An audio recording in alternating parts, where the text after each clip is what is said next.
I've had a few requests in the last days from people asking me for tips on how to attend interviews, and I've decided to make this video for the support for people that are looking forward for interview, or perhaps you recently got a favorable response from a professor and has scheduled an interview, or you're looking forward to have an interview with the graduate admission committee, especially if you're applying for a master's or PhD or even postdoc or even faculty. So welcome to Scholarships Cafe. My name is Dr. Olumiwa Balajabi, and I'm the founder of Scholarships Cafe. At Scholarships Cafe, we support students not only to find scholarships, but also to apply for scholarship. We provide with the tools and resources via our short-term mentorship or long-term mentorship, and we also provide review services. So if you're looking for opportunities to apply for scholarships abroad, or you're looking for fully funded opportunities, please reach out to us, and our consulting services link is down in the description section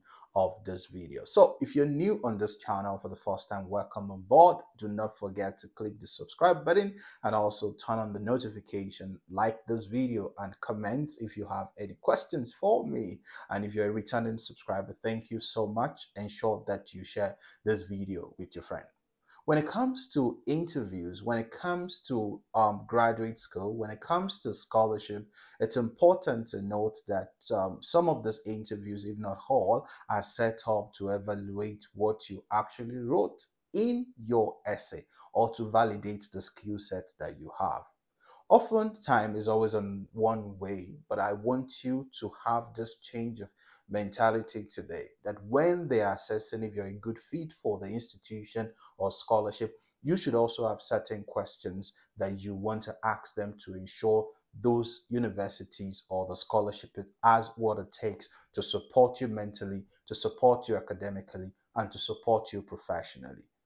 One of the website or one of the platforms that you can use, especially if you have opportunity to work with a professor in the US, or you've been scheduled for an interview, or you want to find out details about a professor, is the Rate My Professor. On this website, you can enter the name of the professor and you can see comments about the students, either in Canada and the US, that have actually worked with a professor. Some of the comments, fine, they might be subjective, but when you see a trend of comments that it's not favorable or it's discouraging, then you want to be very careful before you settle for that professor.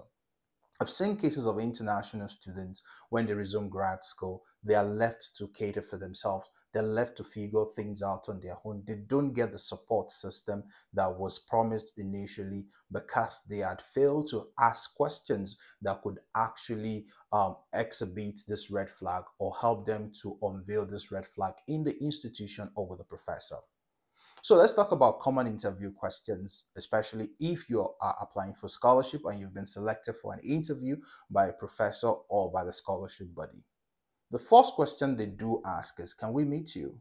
This is not the time to talk about your true life story, about how you went from a background that is so humble, you had no food, no water, you lived in a place that is not so convenient enough. Here they are asking you about your professional background. Here you want to emphasize on, your motivation for attending the interview. For instance, thank you so much for having me. My name is Olumoyoa. For me, I do mention the meaning of my name so that I can take charge of the interview time. And I tell them, my name is Olumoyoa, which means that God brought this, and everybody laughs, which kind of, set the pace for me to take charge. And maybe I'm also humorous in nature. And I talk about, thank you so much for having me. It's a privilege to be here. I had a background in microbiology over the years. I've had over 10 years experience in the field, maybe via research, teaching, and service. And I look forward to my next goal of, becoming a grad student to address questions such as 1, 2, 3.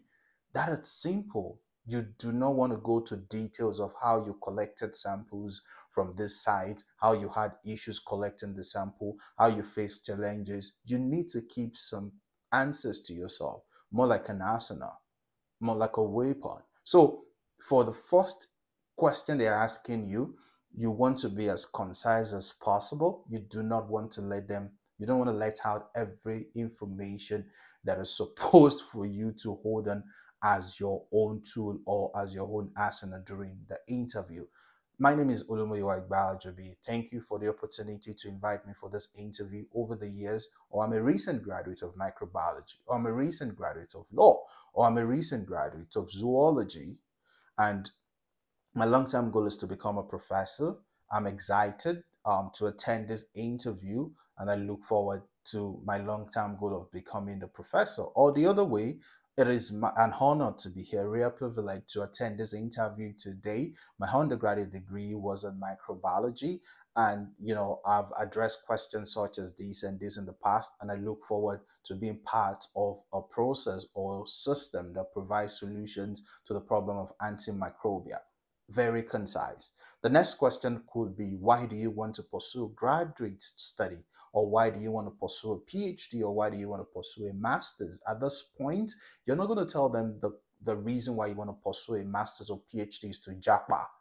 Every person, every system, every professor, every scholarship want to bring someone that is competitive, someone that understand what they are actually doing. Here you want to talk about the fact that you are passionate about a research question and to deepen your knowledge and expertise in this particular area. It could be the fact that I'm passionate about solving the problem of antimicrobial resistance, or I'm passionate about solving the problem of fungal infection, and a graduate degree will provide me with the necessary skills to actually understand or deepen my research skill set in this field.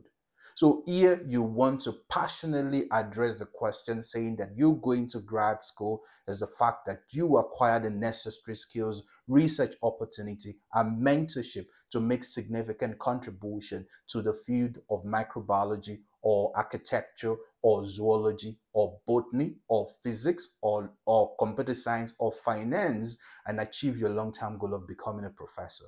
You're not talking about, if you're applying for academic positions, you don't want to mention that you're going to grad school to achieve your goal of going to the industry. That is a red flag. So ensure that you are concise, ensure that you focus, ensure that your answers revolve around your long-term goal in academia, which would be a good thing to talk about. You might have this question to summarize your past project. Here, you want to emphasize on your contribution to knowledge. You might have issues collecting samples. You might have issues, running your samples, maybe you fell down, or you had issues of inadequate reagents. There's no point to mention that. At the interview, you might just have 10 minutes and they have about 50 students that are interviewing, and you want to make the first impression, the hook. So summarizing your project is important to highlight your previous research, project, your contribution, how you were able to be part of that project, and also the outcome of that project, if it has actually resulted into publication or not. If it has resulted into publication, you can mention the name of the journal. The most important part here when you summarize your project is the research experience, is the skill sets that you acquired, is also the contribution to knowledge in terms of what has that project solved. So if you can remember your undergraduate thesis, this is the time. If you can remember your master's thesis, this is the time to go back to the drawing board to understand the scope of your project and the contribution to knowledge. So ensure that the skill sets that you have also kind of aligns with the objectives, with what they are using. So for instance, you're a microbiologist. It's quite fundamental to ensure that you mention some molecular biology too, which will be essential for that interview, because that is what they are looking for. That's what they want to hear. And you should be able to defend it as well when they ask you questions. You don't want to list some tools that you only have theoretical knowledge. Maybe you learned it on Google or you learned it on YouTube. So if somebody is asking you, how do you even isolate DNA and RNA, you should be able to tell them and not begin to, have this kind of, oh, I forgot. No way. Because you've listed it on your CV, you've listed it on your personal essay, and they're asking you these questions to validate. So only mention what you can defend.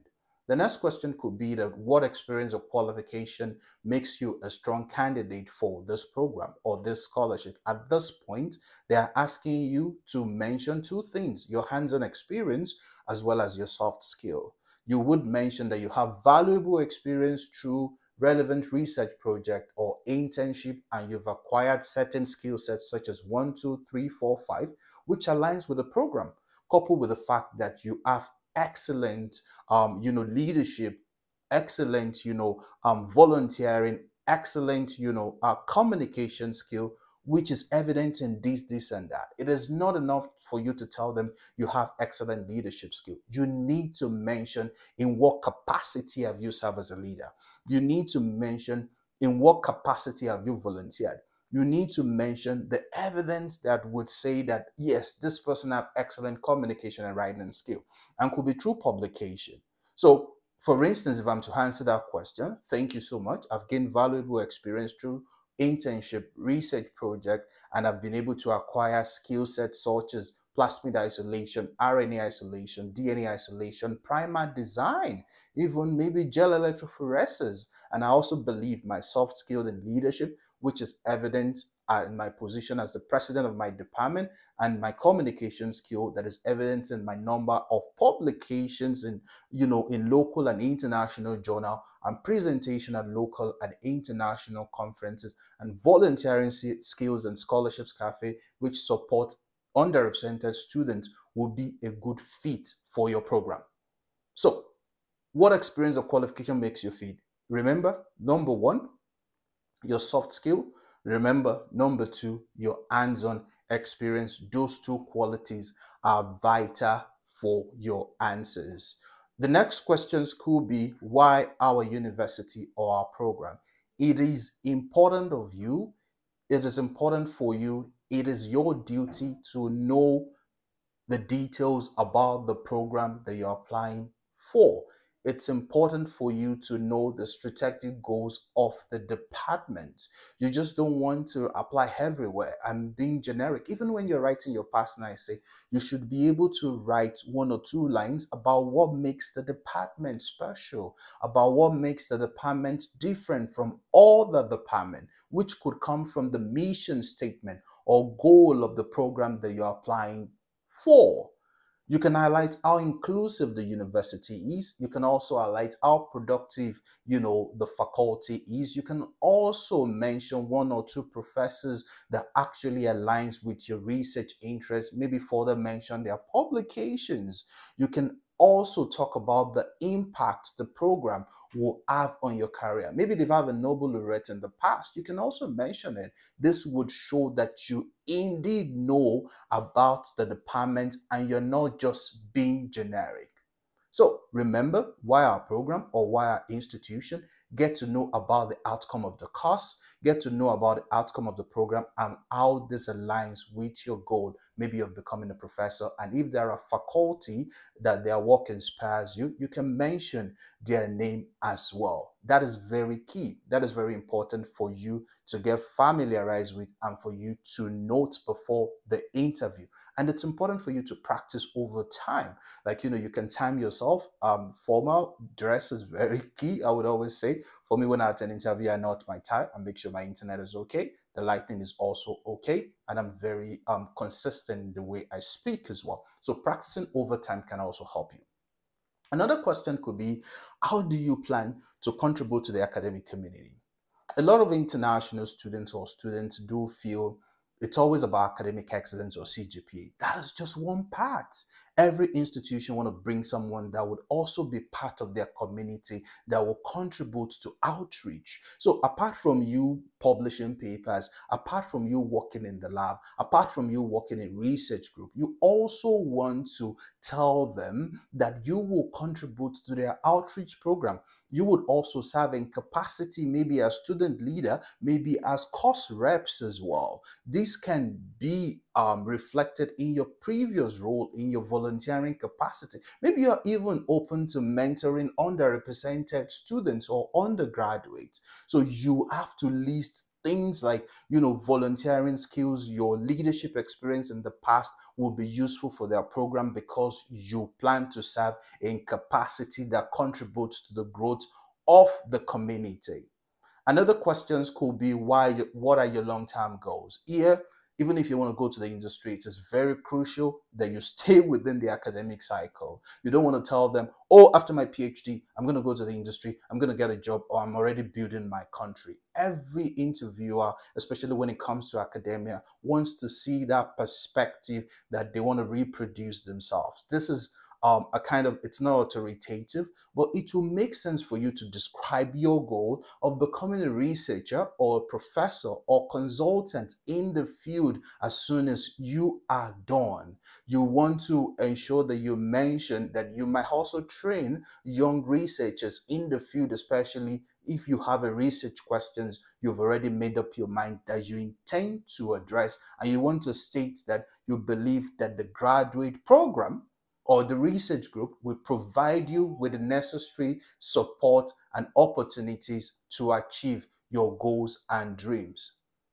There could be questions around how do you handle challenges or setback in your research or academic pursuit. You can have a scenario maybe in the past that you went through a situation that was not so palatable, and you actually requested for support from your seniors or your colleagues that helps you to go through this process. This is actually showing the fact that you are open to support, you are open to collaborative effort, you are not always on your own. So for me, I remember when I was asked this question, when I was applying for the Korean government scholarship, I was asked, what are the challenges I might face when I get the Korean government scholarship? I mentioned the issue of language, and I make sure to emphasize that I do not see that as a challenge, but I see that as a stepping stone to success. So if you're getting to a new country, you can mention different culture, you can mention different languages, you can also mention that the fact that maybe the weather, anyway, you have winter in other countries you don't have in your country. This might be a challenge, but you don't actually see them as a big deal because you're prepared. And if you've had the opportunity to actually engage with other people in the past, maybe you speak different languages, this also shows your multiculturalism. All you need to do here is to exhibit, positivity in every of those questions, in every of the answers that you provide during the course of your interview. There may be questions around, are you applying to other institutions? I've had this in the past, which I would always say, why not say yes? I mean, maybe you are even applying to an institution that is their competitor. You can say yes. And, sometimes you can use this to also kind of put them on the spot, or also in a way that you can use this to negotiate for more funding. I've seen it work for people in the past, but it depends on the way you put it as well. At that point, they're asking you if you have any questions for them. This is not the right time to be an introvert. This is not the right time to keep quiet. You want to ensure that you ask questions that might also unveil some of the things that you do not know about the institution. Let's say, for instance, you ask a question, what is the ideal day like for a graduate student in your department? If they tell you they only have 10 minutes for break for grad student every day, then you know that you want to carefully make your decision if that is the right spot for you. Remember, I said it earlier, why they are assessing your suitability for the program or the group or the lab or the scholarship. You want to also assess if they are suitable for you, if they will support you mentally, professionally, academically, if they're empathetic towards your case. So you want to ask how the ideal day like is for a grad student. You want to ask questions about if there are mentorship opportunities or not, if you will be left to cater for yourself, if you will be left to figure things out on your own. As an international student getting to a new institution, some institution will even provide airport pickup. The institution or professors will even provide accommodation support. So it's important for you to ask questions about what are the support system, what are the mentorship opportunities that are available. When I got to Korea for the first time, I had a buddy that was assigned to me by my institution to help me to integrate properly. you want to also ask questions about the type and amount of funding that is available. When you're meeting a professor for the first time, you don't even assume that they have funding already. Some of them might even think you have funding from your home country. Like some countries in the Asia continent provide funding for their students to go to other countries to study. So you want to ask question about, oh, what are the available funding opportunities for potential students in your department or in your group? So do not assume. It's important to ask such questions. You also want to ask about the length of the program. Do not assume. Ask questions about an average student. How long does it take for them to complete their master's or PhD program? If the answer for master's is an average of 4 years, then that doesn't look like a place to consider.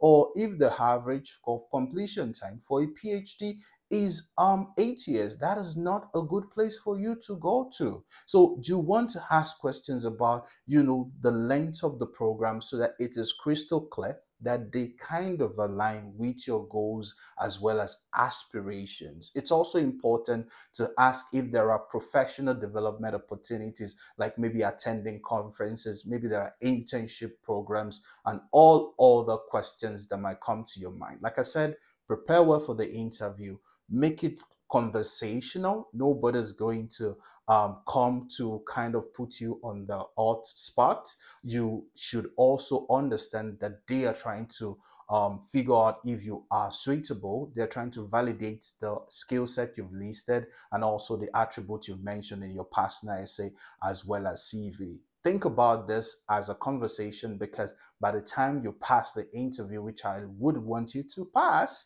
you will become their colleagues and maybe you call them by the first name, and then the barriers is completely removed. During your interview, ensure you prepare, practice these questions over time. Exhibit that confidence in your interview. Do not talk about things that you cannot defend. Prepare your questions in advance. Ensure that this is the right place for you. And I wish you all the best. So play this video all over. Practice all those questions. You can also read some of your questions and answers loud. Get the support from your friends. Let them be posed as a professor or the admission committee or the scholarship committee. Let them ask you those questions and answer them, and let them figure out if your answers are coherent enough. You want to avoid gaps. Before this time, you also want to avoid loose words. Oh, coming to your institution will be a great benefit for my village, or I was blown away. These are sentences or languages that you want to avoid. Ensure you are professional, dress properly, ensure your internet is also stable, and ensure you have your interview in a background that is devoid of noise. And arrive early. If your interview is 10 a.m., arrive at least 10 minutes or 5 minutes before. You don't want to be late to your interview. As you prepare for the interview, I wish you all the best. And if you need support, we also offer mock session at Scholarships Cafe for consultation. Reach out to us, and I wish you all the best in your interview. Bye for now, and I can't wait to celebrate you. Once again, please click the like button, make your comments, and if you haven't subscribed, subscribe to the video, to the channel. Until I see you next time, bye for now.